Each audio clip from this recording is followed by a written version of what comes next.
Estás escuchando Palabra y Presencia con Jorge Sanabria, trayendo inspiración y motivación bíblica para nuestro día a día. Para la enseñanza, en el día de hoy vamos a estar hablando bajo el tema errores comunes mientras edificamos. Y con esto regresamos a la serie errores que cometemos mientras edificamos. Para esta enseñanza no tenemos un texto base en específico, sino que la enseñanza consta de 12 puntos, o más bien 12 prácticas, 12 errores que cometemos mientras estamos edificando.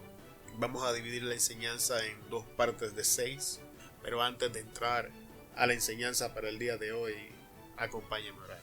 Padre, en el nombre de Jesús, adoramos tu nombre, te bendecimos, te engrandecemos, Dios.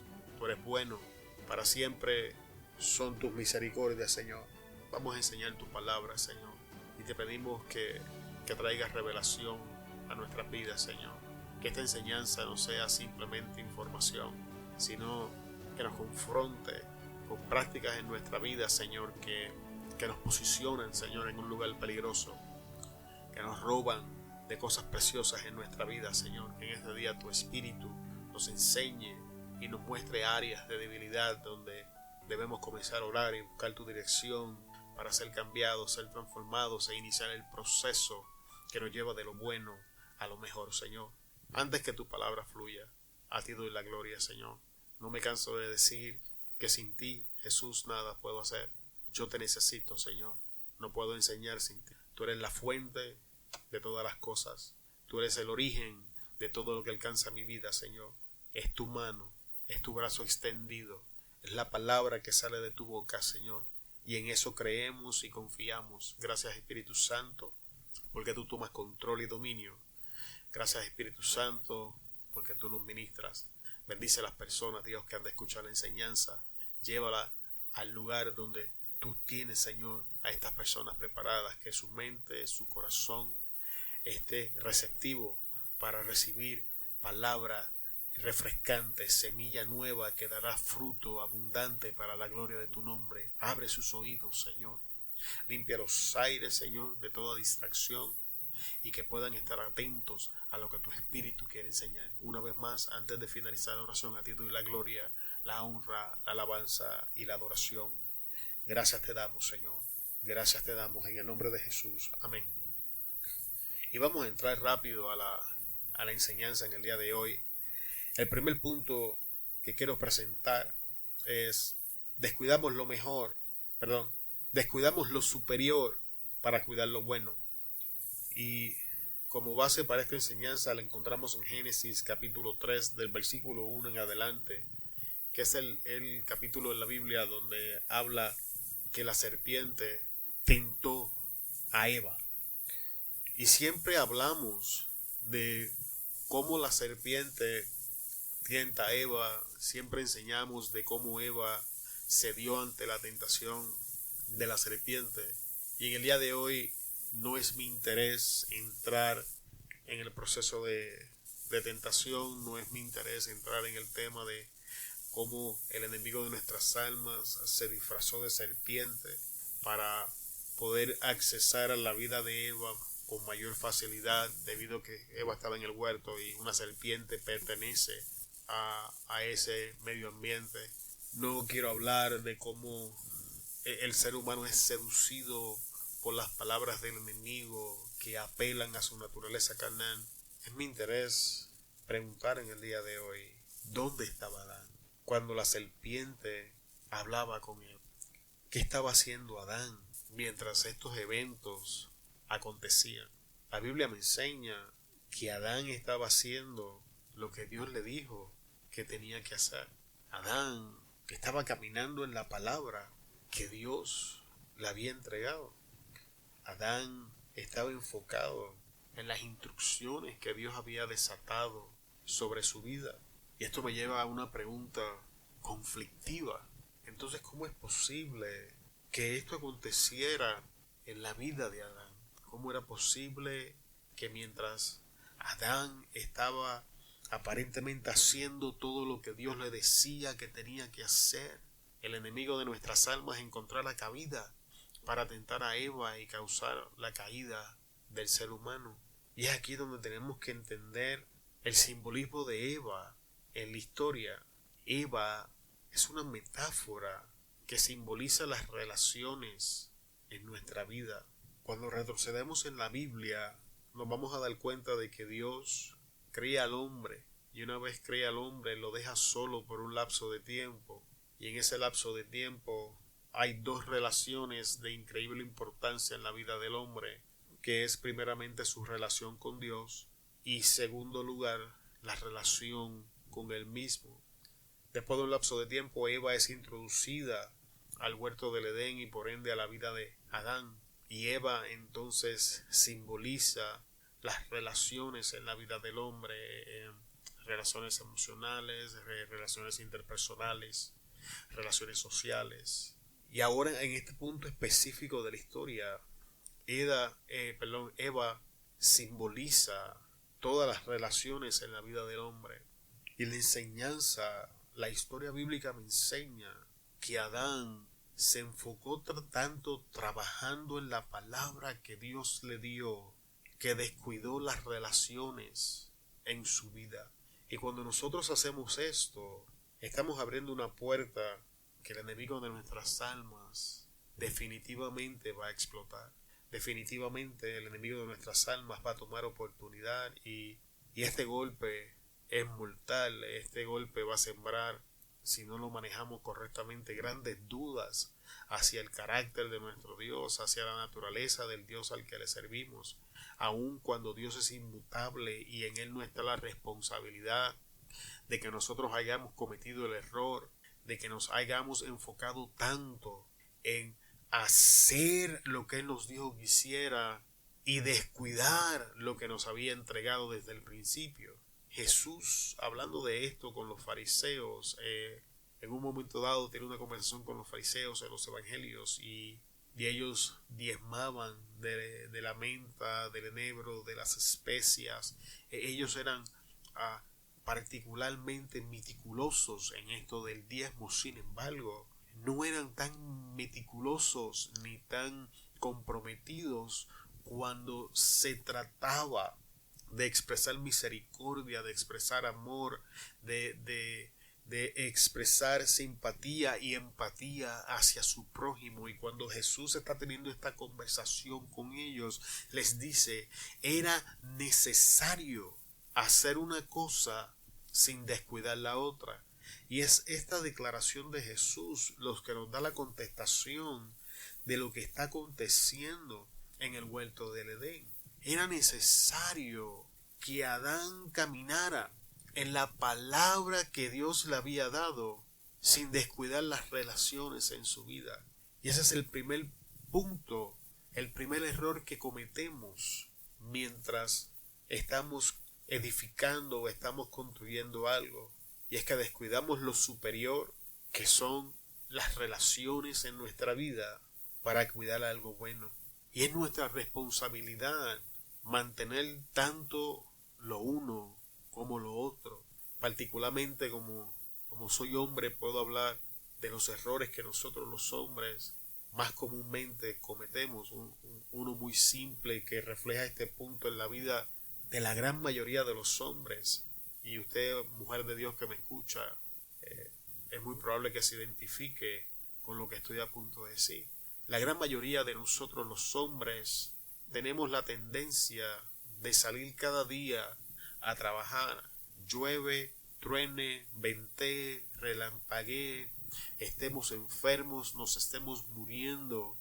Salimos de la casa cada día a trabajar las horas que sea necesaria para proveer el dinero, para pagar la renta o la hipoteca, para pagar la luz, el agua, la calefacción, el gas, para ponerle en la mesa la comida, para pagar la ropa de los niños o la escuela de los niños, para pagar las deudas, para poder comprar la nueva casa o poder invertir en las vacaciones o para poder hacer la quinceañera de la niña y así sucesivamente.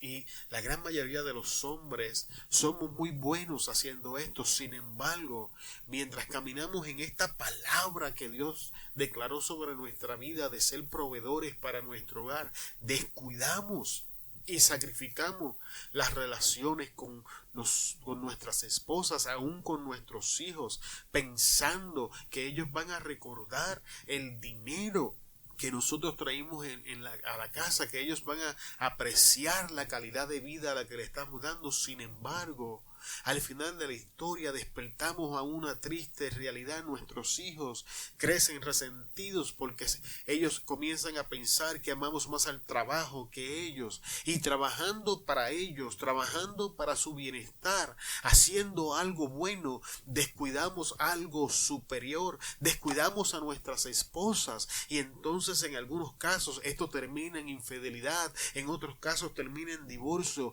y entonces comenzamos a preguntarnos: ¿cómo llegamos hasta aquí? ¿Qué nos pasó? ¿Cuál fue nuestro error? Y terminamos resentidos con nuestra ahora ex esposa, y en algunos casos comenzamos a hablar súper mal de ella. Y la realidad, no tiene justificación moral ni espiritual lo que ella hizo en el caso de la infidelidad o el abandono, pero sin embargo el origen del error radica en nosotros los hombres, que hemos estado ejecutando una parte de la palabra mientras descuidamos la otra parte del escenario. Y es importante, amigo y amiga que me escuchas, que camines en la palabra que Dios te ha dado, pero que no descuides las relaciones que te han sido entregadas. Porque si caminas en la palabra, el diablo va a endulzar el oído de tus relaciones. El diablo se va a encargar de sembrar la semilla de la duda, porque la conversación inicia con Eva sembrando la duda. Entonces la palabra me enseña que estoy descuidando algo superior, y tienes que entender que las relaciones en la vida del hombre, las 3 primeras relaciones, están organizadas de esta forma, y Eva la simboliza en este momento: mi relación con Dios, mi relación conmigo mismo, mi relación con mi esposa, mis hijos, sociales, y así sucesivamente. Y si caminamos en la palabra que Dios nos dio, mientras descuidamos estas relaciones, vamos a tener problemas. Vamos a tomar un ejemplo de esto para que usted me entienda. Aquellos que ejercen ministerios dentro de la iglesia, si nosotros caminamos en la palabra profética que Dios nos ha dado para ejercer tal o cual ministerio, pero descuidamos a la Eva en nuestra vida, que son las relaciones, entonces podemos terminar en una situación como esta.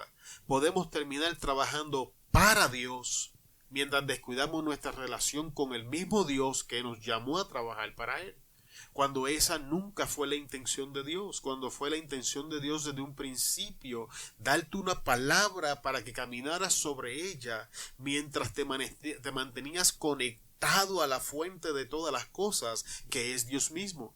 Sin embargo, esto es muy común dentro de nuestras iglesias, que veamos personas trabajando para Dios, pero que se han desconectado de Dios. Y entonces cuando la adversidad comienza a llegar a sus vidas, llegan ante la presencia de Dios muchas veces resentidos de por qué ha permitido esto.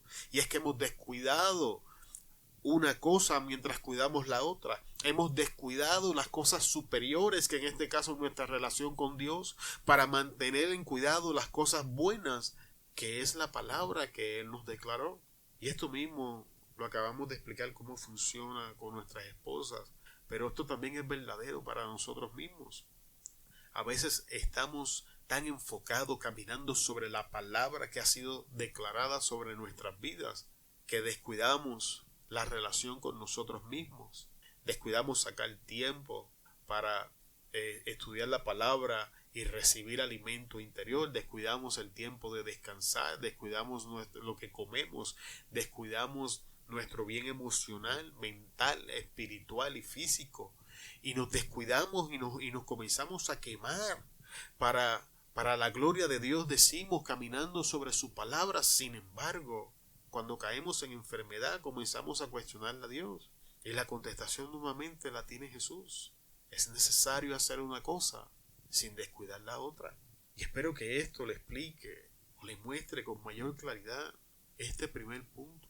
Y antes de moverme al próximo punto, quizás esto le ayude a entender por qué tenemos tantos hijos de pastores, evangelistas, maestros bíblicos que terminan en el mundo y no quieren saber nada de Dios, porque se enfocaron en caminar sobre la palabra que Dios declaró en su vida, mientras descuidaban su relación con sus hijos. Todas estas cosas son comunes, más comunes de lo que usted puede imaginar, y pensamos y le creemos la mentira al enemigo, que mientras estemos caminando sobre la palabra, Dios va a cuidar de nosotros, Dios va a cuidar de nuestras relaciones, Dios va a cuidar de nuestras familias, Dios va a cuidar de nuestros trabajos. Tienes que entender que Dios va a hacer todas estas cosas, pero Dios le dio al hombre la responsabilidad de administrar todas esas áreas de su vida, que no es responsabilidad de Dios.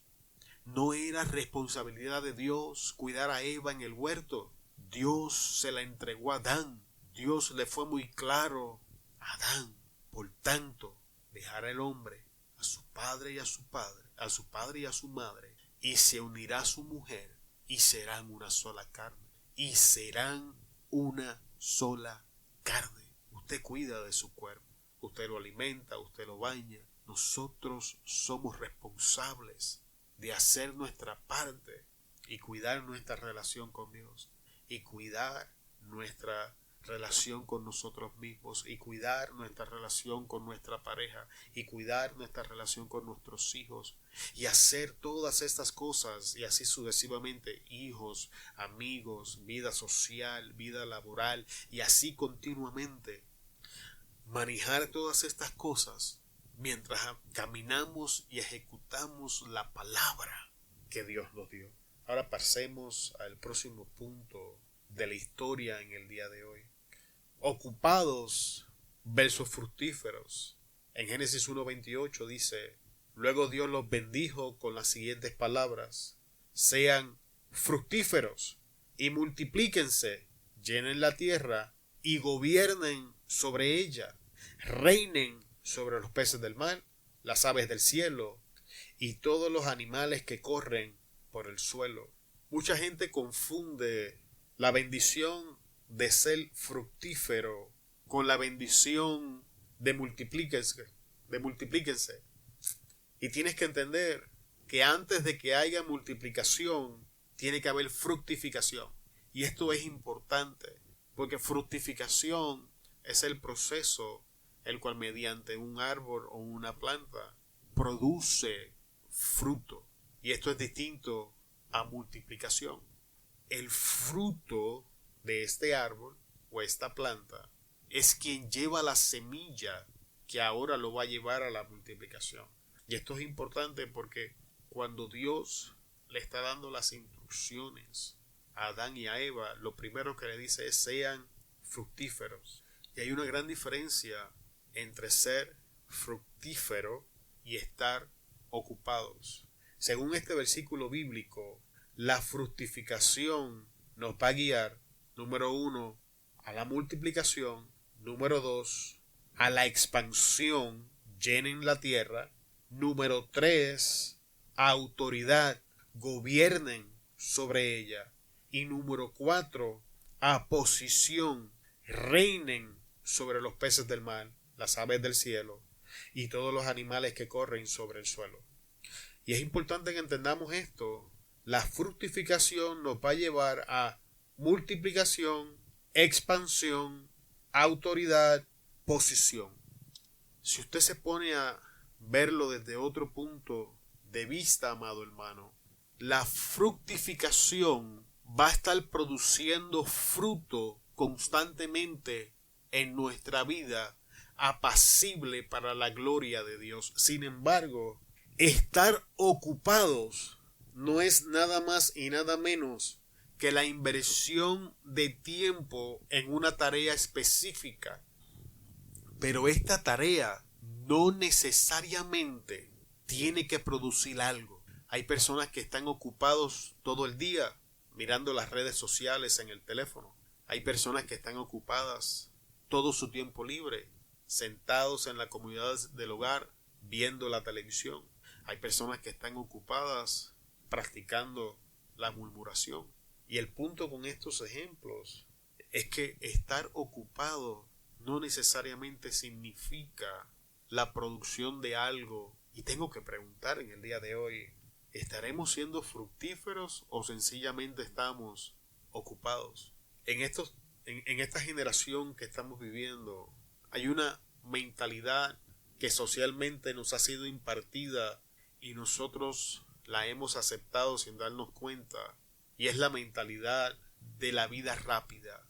Siempre tenemos que estar haciendo algo, siempre tenemos que estar trabajando, siempre tenemos que estar en movimiento. El estrés, estar tensos ha formado parte de nuestra vida. Sin embargo, esto es estar ocupado.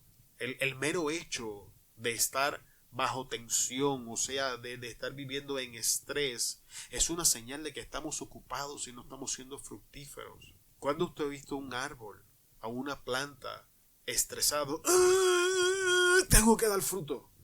¡Ah! Tengo que dar más fruto. No. El fruto le viene de forma natural, conforme a la temporada y a la estación donde se encuentra. Algunas veces da más fruto, otras veces da menos fruto, pero el evento es que produce fruto. En algunos casos la cantidad del fruto es de menor calidad que en los casos que ha dado menos fruto. Y es importante prestarle atención a todo esto, porque mientras caigamos en la trampa de estar ocupados, no nos vamos a dar cuenta de si estamos siendo fructíferos o no. Y quiero repetirte a las cosas que te lleva a la fructificación, para que puedas analizar si estás ocupado o estás siendo fructífero. Esto que estás haciendo te lleva a multiplicación, te lleva a expansión, te posiciona en alguna forma en una posición de autoridad, te coloca en una mejor posición donde estás arriba y no abajo, donde eres cabeza y no eres cola, donde Dios te ha bendecido y tienes para dar sin tener necesidad, donde puedes prestar y no pedir prestado. Las cosas que estaremos haciendo nos estarán llevando a este fin, o sencillamente estamos ocupados. Solo usted, solo yo podemos contestar esta pregunta. Y para cerrar el punto de hoy, quiero volver a repetirte: la bendición es ser fructíferos, que es dar fruto bueno y apacible ante la presencia de nuestro Dios. Y ser fructífero nos va a llevar a la multiplicación, nos va a llevar a la expansión, nos va a llevar a autoridad y nos va a llevar a posiciones. Mediten eso. El próximo punto en el día de hoy es oído selectivo. En Nehemías 1, versículos 1 al 3, leemos palabras de Nehemías, hijo de Acalías. Aconteció en el mes de Quisleu, en el año 20, estando yo en Susa, capital del reino, que vino Anani, uno de mis hermanos, con algunos varones de Judá, y le pregunté por los judíos que habían escapado, que habían quedado de la cautividad, y por Jerusalén. Y me dijeron: el remanente, los que quedaron de la cautividad allí en la provincia, están en gran mal y afrenta, y el muro de Jerusalén derribado y sus puertas quemadas al fuego. Y este próximo punto, o más bien este siguiente error que cometemos cuando estamos edificando, es oído selectivo. Cuando Nehemías pregunta cómo estaban en la ciudad, las palabras que Nehemías recibe no son las que él estaba buscando. Lo que Nehemías quería escuchar era que los hermanos estaban bien, que la bendición de Jehová estaba sobre ellos. Lo que Nehemías estaba buscando era un reporte positivo, era un reporte bueno, un reporte que lo motivara, que lo inspirara. Sin embargo, el reporte que Nehemías recibe es contraproducente, produce tristeza, produce desilusión, produce dolor. Y cuando nosotros estamos expuestos a este tipo de reporte, cuando este tipo de palabra alcanza nuestros oídos, tenemos una decisión que tomar. Vamos a hacer uso de la prudencia y vamos a retener la información y la vamos a manejar con la mayor madurez posible, o vamos a hacer uso del oído selectivo y vamos a espiritualizar lo que hemos escuchado y vamos a decir: los hermanos van a estar bien, la bendición de Jehová está fluyendo sobre ellos, es que todavía no se ha manifestado. Porque muchas veces eso es lo que hacemos. Hacemos uso del oído selectivo para espiritualizar una situación que nos alcanza intencionalmente de parte de Dios para que nos envolvamos en el proceso. Fue este reporte negativo lo que inspiró a este hombre Nehemías a hacer algo para cambiar la situación. Tienes que entender que mientras hagamos uso del oído selectivo, jamás vamos a ser inspirados por Dios para ser participantes de un cambio en absolutamente nada.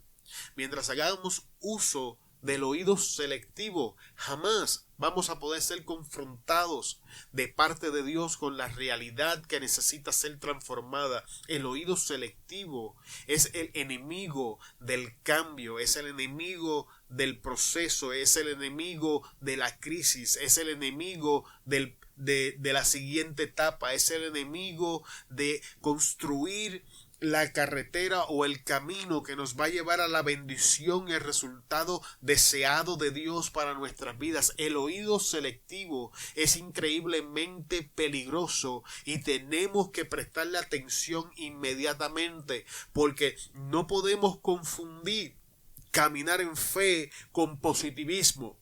No son la misma cosa.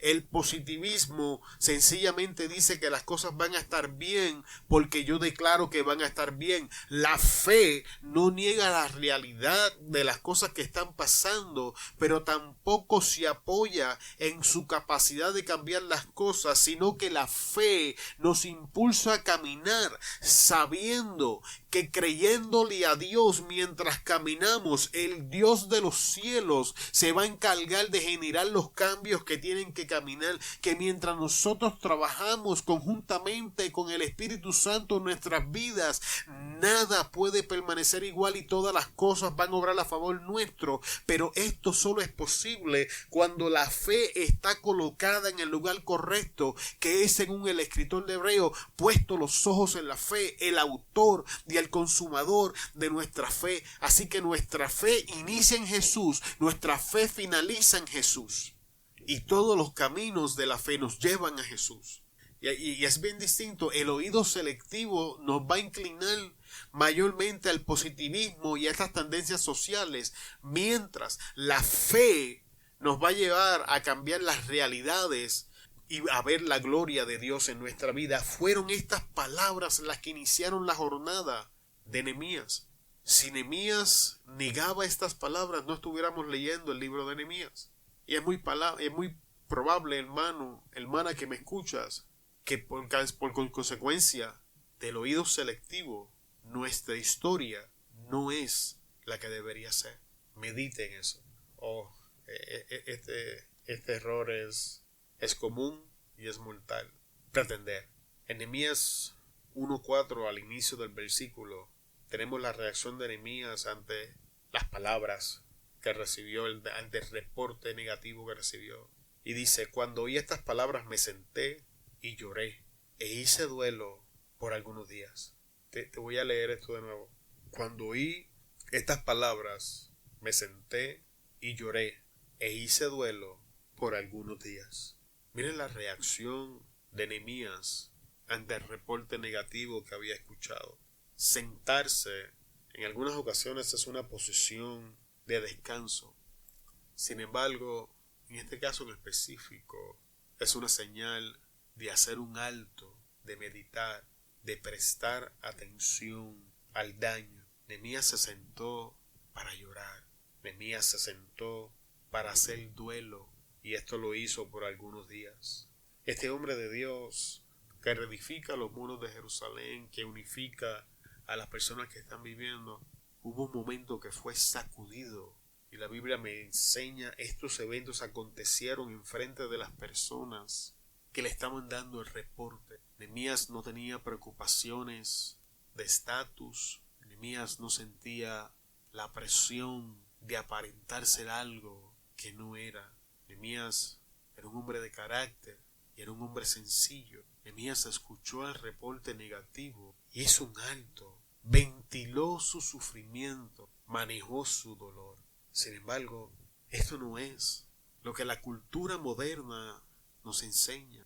La cultura moderna nos enseña que cuando te pregunten cómo estás, nuestra contestación como creyentes, como hombres y mujeres de Dios, debería ser algo así. Bendecidos, en victoria, de gloria en gloria, pa'lante y para el cielo. Aunque nuestro mundo se está haciendo pedazos, aunque nuestro corazón se está haciendo pedazos.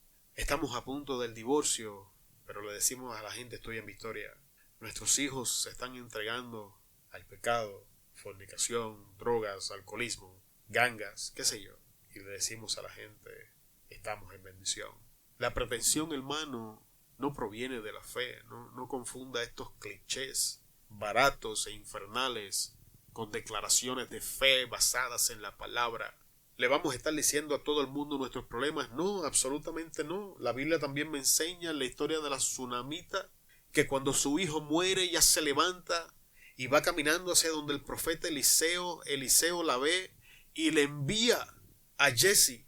Sin embargo, cuando Jesse le pregunta: ¿todo está bien?, ella le contesta: paz. Ella no le mintió, todo está bien. No, ella le dijo: paz. Y la razón por la que ella hizo esto es porque ella entendía que la palabra profética que le había dado el niño no provenía de Jesse, que Jesse no tenía la capacidad de arreglar algo que no había provenido de él. Y entonces esta mujer tsunamita nos enseña: no es que le vamos a estar diciendo a todo el mundo los problemas que están pasando en nuestra casa, pero tampoco es que vamos a mentir diciendo cosas que no son y las vamos a estar disfrazando como si fueran declaraciones de fe. Ella no mintió, ella no dijo todo está bien, ella dijo paz, paz, paz. Lo que ella estaba declarando en su tormenta era paz. Mi hijo se murió, pero paz. Mi matrimonio se está haciendo pedazos, pero paz. ¿Es esto bíblico? Oh, definitivamente es bíblico. Jesús enseñaba: mi paz os doy, mi paz os dejo. Yo no la doy como el mundo la da. Así que está bien. En mi casa se está haciendo pedazos, pero paz. Mi familia se está haciendo pedazos, pero paz. No voy a perder el tiempo contándote mis problemas porque tú no puedes hacer nada con ellos, pero tampoco voy a pretender ser algo que yo no soy. Paz. No voy a pretender porque siento la presión social de estar repitiendo clichés que no traen solución a mi vida. No, hermano, me rehúso. Voy a ser genuino, voy a ser auténtico. Y cuando Dios me ponga en contacto con las personas que me pueden ayudar a manejar mi situación, ahí voy a ventilar. Ahí voy a decir lo que está pasando. Con esas personas que Dios ha preparado, entonces vamos a hablar la situación. La palabra me enseña que cuando la tsunamita llegó hasta donde estaba Eliseo, entonces le reveló lo que estaba pasando. Y aquí vemos a un Nehemías que no pretende ante la fuente de la información que está recibiendo. Esto, amado hermano, lo hacemos en la iglesia, lo hacemos en nuestras casas y aún lo hacemos en nuestra relación con Dios. Es tan fácil pretender que no nos damos cuenta. La pretensión, amado, es una forma de hipocresía. Y la hipocresía en su origen era una palabra que se usaba para los actores, porque los actores pretendían ser alguien que no eran. Pero rápidamente, culturalmente, la palabra fue adoptada y ahora la usamos en el término que la estamos usando. Hipócrita es la persona que pretende ser alguien que no es. Y muchas veces nosotros, en nuestra pretensión, somos hipócritas. Dios pone enfrente de nosotros hombres y mujeres de Dios que genuinamente están interesados en ayudarnos, pero en nuestra hipocresía le decimos: todo está bien. Nos preguntan: ¿necesitas algo? Nuestra alacena está vacía, pero no, todo está bien. Mentiras del mismo infierno. Alimentando nuestro orgullo y arrogancia, caemos en esto de la hipocresía. Póngale un alto, sea genuino, pídale a Dios discernimiento para que cuando lleguen las personas que verdaderamente le pueden ayudar, usted pueda hacer lo que hizo Nehemías, pueda sentarse, llorar y hacer duelo por unos días, que es manejar correctamente las emociones conforme a la situación. Número 5. Manejo de problemas en Nehemías 1, 4b hasta el 11, pero solamente voy a leer una porción. Vemos cómo Nehemías maneja el problema. Y ayuné y oré delante de Dios. Y ayuné y oré delante del Dios de los cielos. Voy a repetir el verso, sí. Y ayuné y oré delante del Dios de los cielos. Nehemías no se levantó a poner manos en la obra en absolutamente nada. Nehemías se levantó a buscar dirección de lo alto. Nehemías se levantó y genuinamente le expresó a Dios lo que estaba pasando. Nehemías nos enseña a cómo manejar los problemas correctamente, a diferencia de la improvisación en el día de hoy. Eso es lo que hacemos la gran mayoría de las veces. Comenzamos a improvisar en una esperanza de arreglar el problema, y lo cierto es que la gran mayoría de las veces terminamos con problemas mayores de los que iniciamos. Amado, cómo el mundo resuelve sus problemas es una cosa. Cómo nosotros, los hijos de Dios, en Cristo Jesús resolvemos los problemas, es una historia totalmente diferente. ¿Qué quiero decir con esto? Presta atención. El mundo resuelve sus problemas a través de psicólogos, psiquiatras, terapistas, doctores, a través de autoesfuerzo. ¿Hay algo de malo con terapistas, con psiquiatras, con consejeros, con psicólogos, con doctores? No, no hay nada de malo. De hecho, en este punto de mi vida, yo me encuentro estudiando para trabajador social con la intención de convertirme en consejero en un momento dado. Así que no estoy diciendo que hay algo malo con estas carreras, que hay algo malo con tener un consejero, que hay algo que está mal con ir al psicólogo. Eso no está mal. Aquí es donde está mal. El mundo va directamente a estos medios a buscarle una solución a sus problemas. Y esa es la forma en la que opera el mundo. Y nosotros en la iglesia hemos sido infectados con esto. El mundo acciona ante su problema. O sea, el mundo vive en un patrón de acción y reacción. Le llega un problema y reacciona ante él para solucionar el problema. Enfrenta otro problema y vuelve a reaccionar. Los creyentes no vivimos en acción y reacción. Los creyentes estamos llamados a vivir en una posición de descanso en Cristo Jesús. Es por esto que el escritor de los Hebreos nos dice que entremos a su reposo o a su descanso, porque ahí descansamos en él. Nehemías nos está enseñando. Llegó el problema, lo sacudió, él lloró, él se sentó, él lloró, él hizo luto, pero entonces se volvió y buscó dirección ante la presencia de Dios. Cómo Dios decida arreglar el problema, eso es enteramente en Dios. Dios es soberano. Si Dios nos guía al terapista, vamos al terapista. Si nos guía al psicólogo, vamos al psicólogo. Si nos guía al doctor, vamos al doctor. Si nos guía al consejero, vamos al consejero. Pero ahora hay una gran diferencia, porque nosotros hemos orado primero, y esto te lo voy a demostrar en la historia de Nehemías. Nehemías ora y Dios lo posiciona frente al rey, que habla de gobierno. ¿Qué quiero decir con esto? ¿Está mal recibir ayuda del gobierno? No, no está mal. Lo que está mal es poner el gobierno antes de consultar con Dios. Nehemías ora y Dios lo expone al rey. Y entonces el gobierno ayuda a Nehemías. Dios pone en el corazón del gobierno a moverse a favor de Nehemías. Sin embargo, esto no es lo que está pasando hoy. Hoy sacamos a Dios del escenario, injertamos al gobierno y pretendemos que el gobierno solucione nuestros problemas. No funciona así. Los hijos del rey vamos ante el rey, presentamos nuestra situación ante el rey, y el rey nos guía a la dirección y a la solución que él ya tiene predeterminada para ese problema. Y como último punto en el día de hoy, acción en fe versus contestación sobrenatural. Cuando usted lee el libro de Nehemías, usted se va a dar cuenta de que Nehemías hace, no recuerdo si son 3 o 4 oraciones en el libro de Nehemías. Y ninguna de estas oraciones recibe una contestación sobrenatural de parte de Dios. ¿Qué quiero decir con esto? En el capítulo 1 de Nehemías tenemos a Nehemías orando después que escucha el problema. Y Nehemías está expresando: oh Dios, nosotros hemos pecado contra ti, lo hicimos mal, pero recuerda tu pacto. Y finaliza la oración diciendo: dame gracia con aquel varón, porque yo servía de copero al rey. ¿Cómo sabemos que Dios contesta la oración de Nehemías? Porque cuando empezamos en el capítulo 2, vemos cómo Dios cambia el corazón del rey y lo vuelve a favor de Nehemías y envía a Nehemías a Jerusalén. Después de tener una conversación con él, ahí tenemos la contestación. Amado hermano, no se quede esperando por manifestaciones sobrenaturales de Dios para hacer tal o cual cosa. Usted ore, usted presente el asunto. Le voy a dar un ejemplo de esto. Yo personalmente oro por mis situaciones y Dios se revela a mi vida en las circunstancias. No he conocido todavía en este punto de historia de mi vida contestaciones sobrenaturales a mis oraciones. Me voy a explicar lo que quiero decir.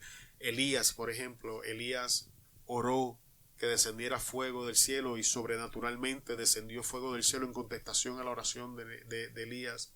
Elías sobrenaturalmente oró y dejó de llover. Volvió y oró y sobrenaturalmente volvió a llover. Eliseo es otro hombre que tiene contestaciones sobrenaturales en su vida. Eliseo oró para que se le abrieran los ojos a su siervo y pudiera ver el ejército celestial alrededor de ellos, y así aconteció.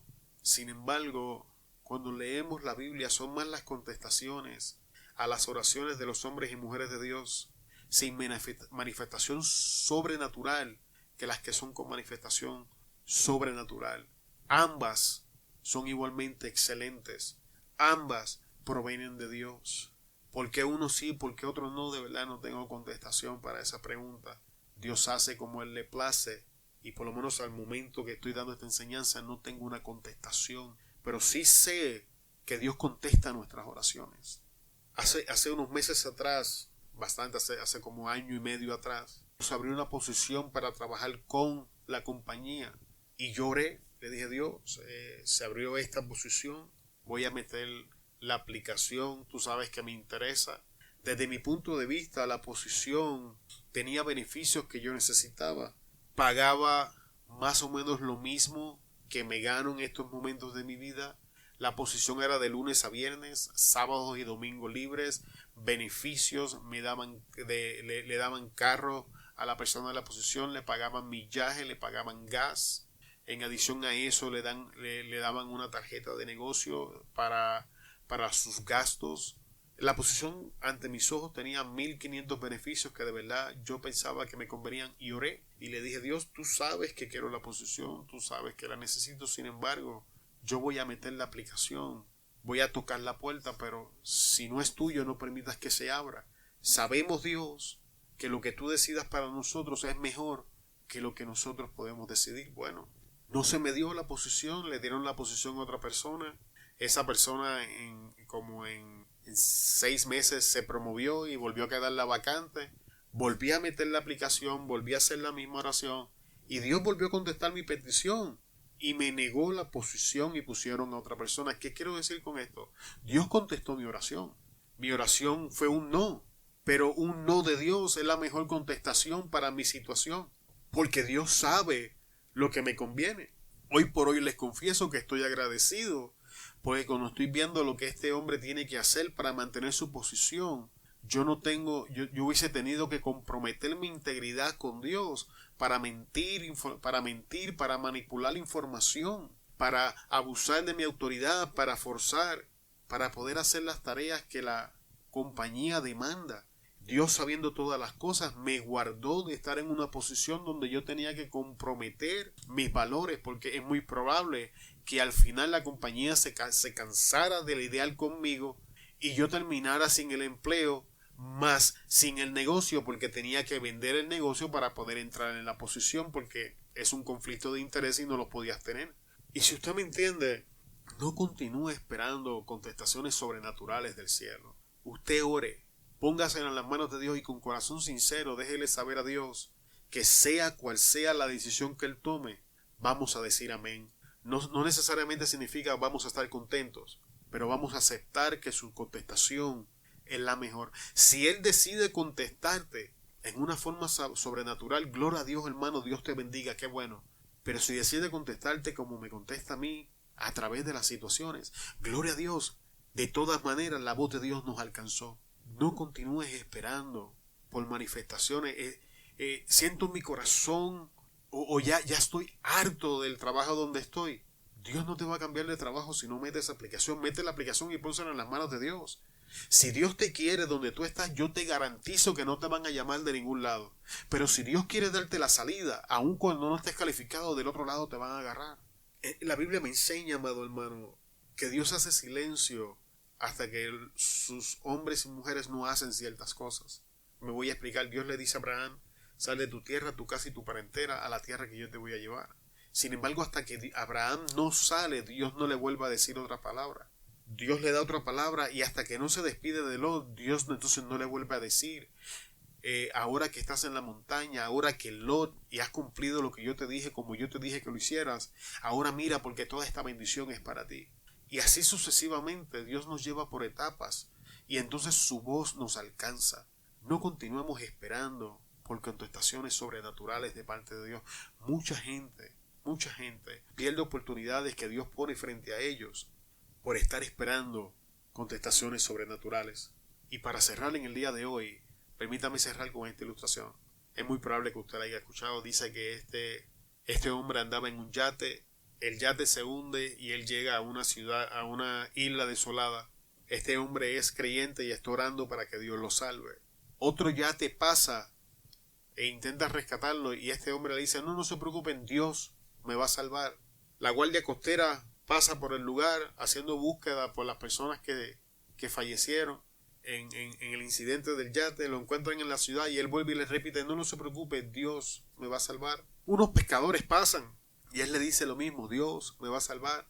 Un helicóptero llega y él vuelve y les repite: Dios me va a salvar. El hombre muere y llega ante la presencia de Dios y le pregunta: oye, ¿por qué no me salvaste? Y Dios le contesta: ¿cómo que no te salvé? Te envié 4 medios para salvarte y tú los rechazaste todos. No hagamos como este hombre. Este hombre estaba esperando una intervención sobrenatural de Dios, mientras Dios le estaba hablando a través de los medios naturales. No continuemos esperando por contestaciones sobrenaturales. Vamos a dar un paso, y yo te aseguro que el resto, si tú se lo pones en las manos de Dios, Dios es quien guía tus pasos. Que su vara y su cayado te infundan aliento. Así que no te preocupes. Tú ora con corazón sincero. Si de verdad y en tu corazón tú estás dispuesto a poner esa situación en las manos de Dios, sabiendo que Él tiene la mejor contestación, te aseguro que la Biblia me enseña que Dios no te va a abandonar. Ni una sola vez Dios le contestó sobrenaturalmente a Nehemías, pero contestó todas sus oraciones, y Nehemías hizo lo que era imposible. Al final, a través de contestaciones naturales, Dios hizo algo sobrenatural. Te bendecimos en el poderoso nombre de Jesús. Te damos gracias por estar con nosotros hasta este punto de la enseñanza. Te esperamos en el próximo episodio, donde vamos a estar finalizando con los próximos 6 puntos, los próximos 6 errores que cometemos mientras edificamos. Una vez más te bendecimos. Se despide Jorge Sanabria. Te esperamos en el próximo episodio. Hasta luego.